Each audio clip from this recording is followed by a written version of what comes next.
নমস্কার। আজকে যে বিষয়টি নিয়ে আপনাদের সঙ্গে কথা বলতে এসেছি সেটা হয়তো আপনাদের কতটা ভালো লাগবে সেটা জানি না।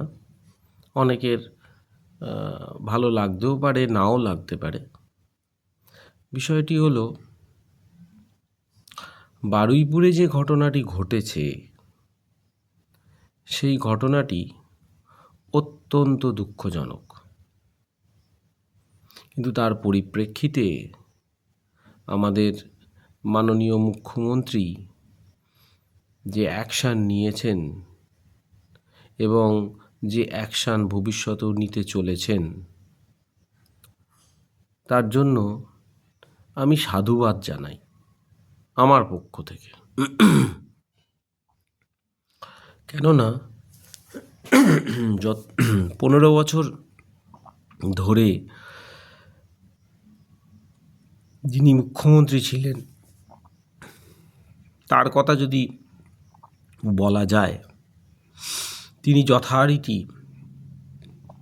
নাটক করতে নেমে পড়েছেন। বর্তমান মুখ্যমন্ত্রীকে তিনি অভিযোগ করছেন অ্যাকচুয়ালি যে তাকে গৃহবন্দী করা হয়েছে। এবং আজকে যেটা দেখলাম, বিগত এবং বিতাড়িত মুখ্যমন্ত্রী মোমবাতি নিয়ে কলকাতার রাস্তায় নেমে পড়েছেন। আচ্ছা, মাননীয় মমতা বন্দ্যোপাধ্যায়, আপনি যখন মুখ্যমন্ত্রী ছিলেন আর 9ই আগস্ট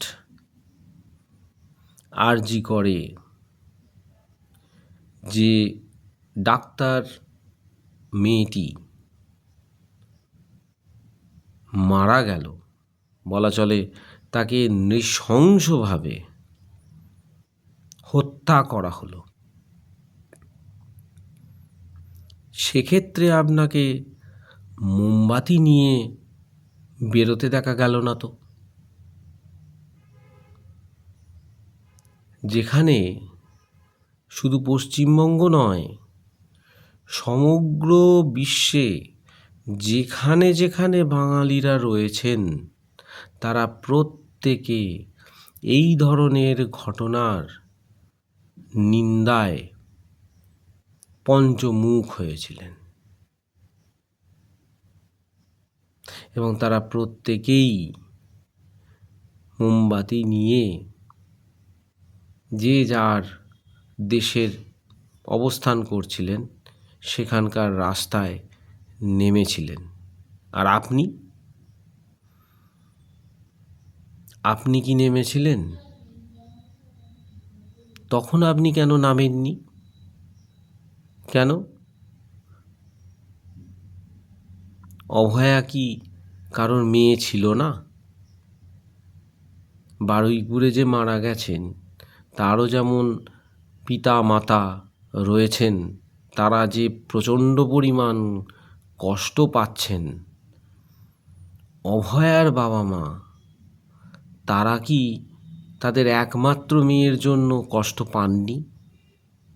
উল্টে বারুইপুর হত্যাকাণ্ডে যেরকম লিঞ্চিং ব্যাপারটা পরবর্তী সময়ে এসেছে, আপনিও কিন্তু ওই অভয়ার বাবা মাকে লিঞ্চিংই করেছিলেন, লিঞ্চ করেছিলেন, হয়তো তাদেরকে মেরে ফেলতেও চেয়েছিলেন। আজকে বারুইপুর কাণ্ডের জন্য আপনি প্রচণ্ড রকম উতলা হয়ে পড়েছেন আর লোক দেখাতে রাস্তায় নেমে মোমবাতির মিছিল করছেন। আপনার লজ্জা করে না? সারা রাজ্য মানে রাজ্যে যতজন মানুষ বাস করেন তাদেরকে এতদিন ধরে চরম মিথ্যে কথা বলে কতকগুলো ভাতা প্রদানের মাধ্যমে একদম ছোট থেকে বয়স্ক মানুষ পর্যন্ত তাদেরকে ক্রীতদাস বানিয়ে রেখে দিয়েছিলেন, আপনার কেনা গোলাম। আপনি যা বলবেন সবাই তাই শুনতে বাধ্য হবে। সেই সূত্রেই একটা মেয়ে, সেও তো একটা মেয়ে ছিল, আবার ডাক্তার। আর এ তো নয় ছোট, আমি মানছি এ তো খুবই ছোট,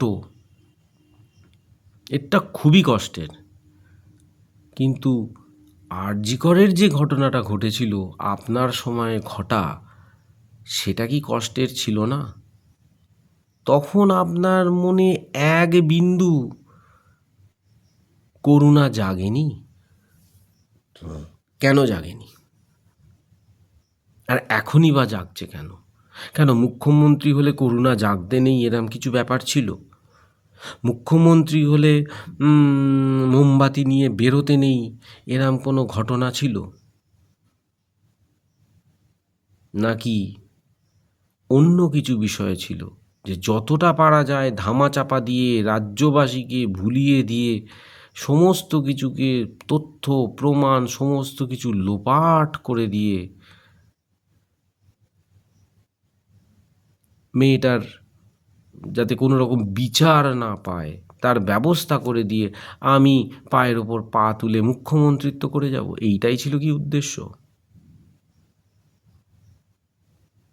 আর সেই সঙ্গে প্রচুর পরিমাণ যে বেআইনি কাজগুলো আরজি করে হতো, সেইগুলো যেমন চলছে চলুক, সেটাও যাতে প্রকাশ্যে না আসে তার ব্যবস্থা করাটাই ছিল তার উদ্দেশ্য।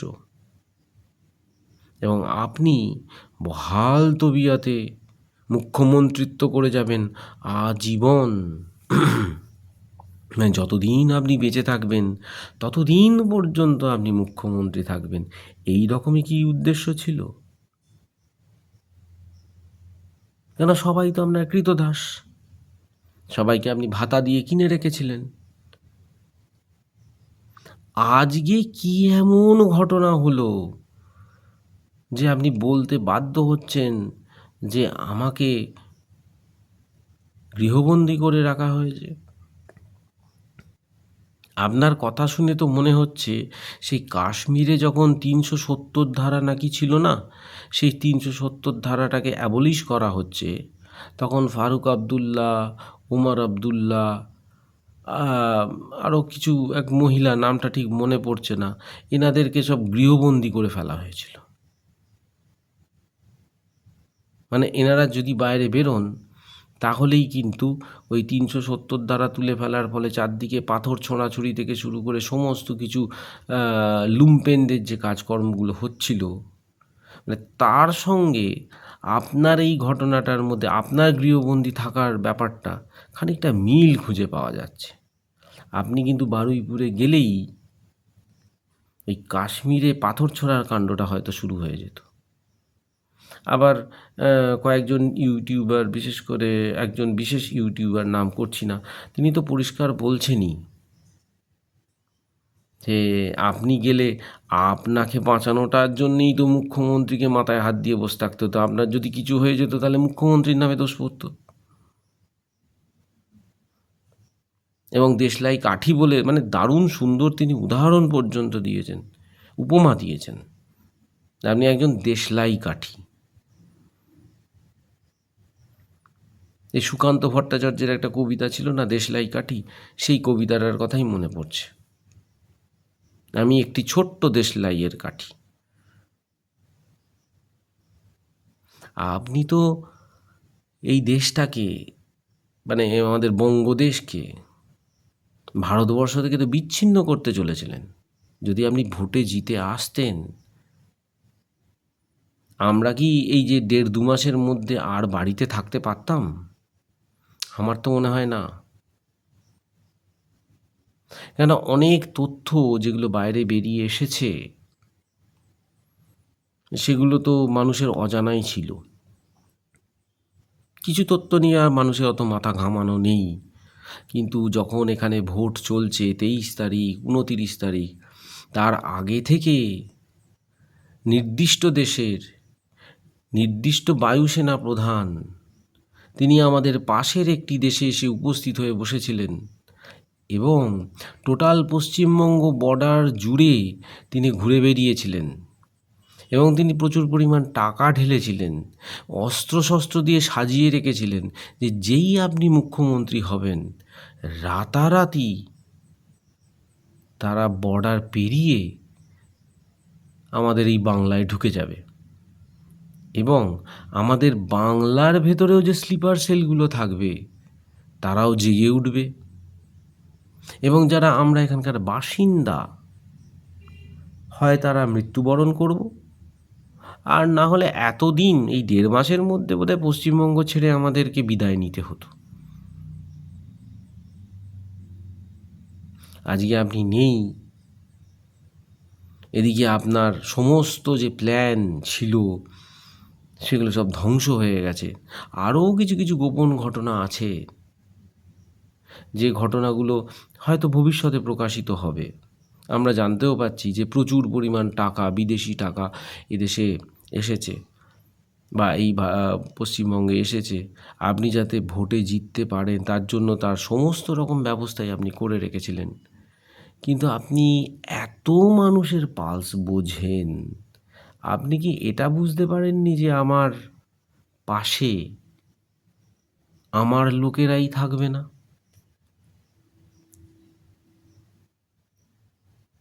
আপনি বুঝতে পারেননি? এটাই তো হতবাক লাগে মমতা ব্যানার্জি। আপনি এত বড় নেত্রী, আপনি এত কষ্ট করে বড় হয়েছেন। এটা বলছি না যে আপনি যে সোনার চামচ মুখে নিয়ে জন্মেছেন বা এমনি এমনি হয়ে গেছেন, সেটা তো নয়।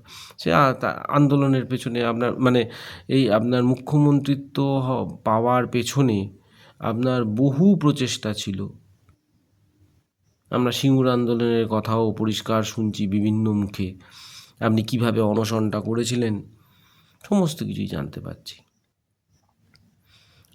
আর কত মিথ্যাচার করবেন?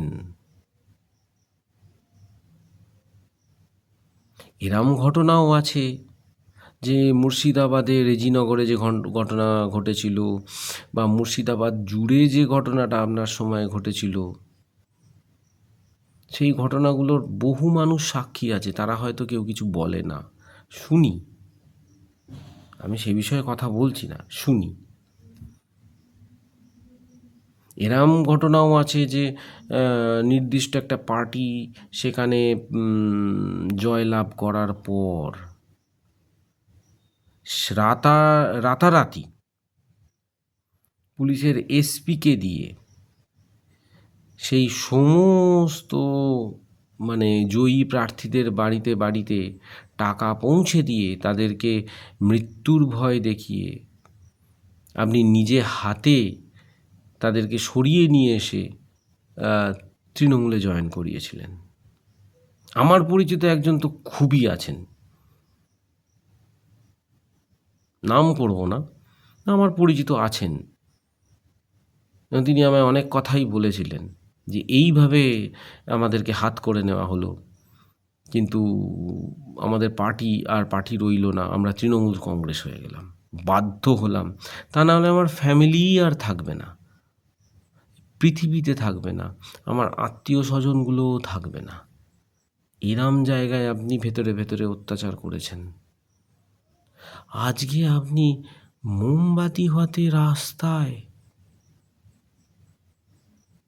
হতবাক লাগে। 1.5 মাস আগেও আপনি মোমবাতি তো দূরে থাক, হাতে যে বুমটা নিয়ে ঘোরাঘুরি করতেন সেই বুমটাতে পর্যন্ত কাগজ জড়িয়ে রেখে দিতেন। এখন তো মোমবাতি ধরছেন দেখছি কাগজ দিয়ে নয়, এমনি। তখন বুমটা ছিল আপনার কাছে মোমবাতি, তখন সেটা ছিল মোমবাতি না, ওটা হচ্ছে বুমবাতি। এখন সেটা মোমবাতিতে পরিণত হয়েছে।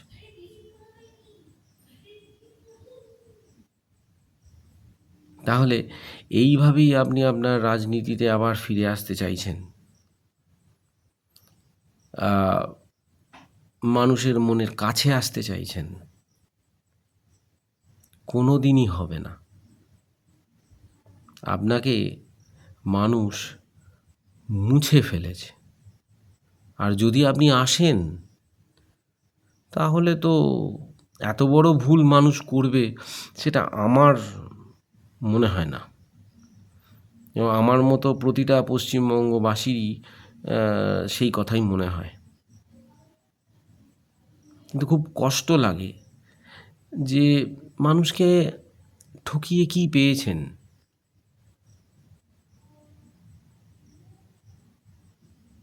মানুষকে ঠকিয়ে কি পেয়েছেন?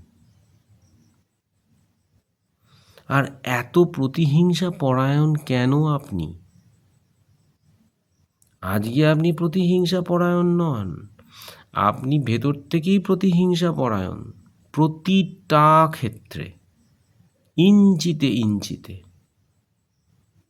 কিন্তু এই প্রতিহিংসা পরায়ণতার দাম কিন্তু আপনাকে দিতে হচ্ছে, এবং ভবিষ্যতেও আপনাকে সেই দাম দিতে হবে।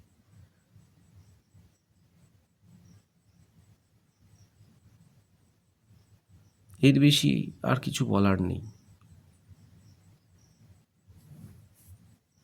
নমস্কার।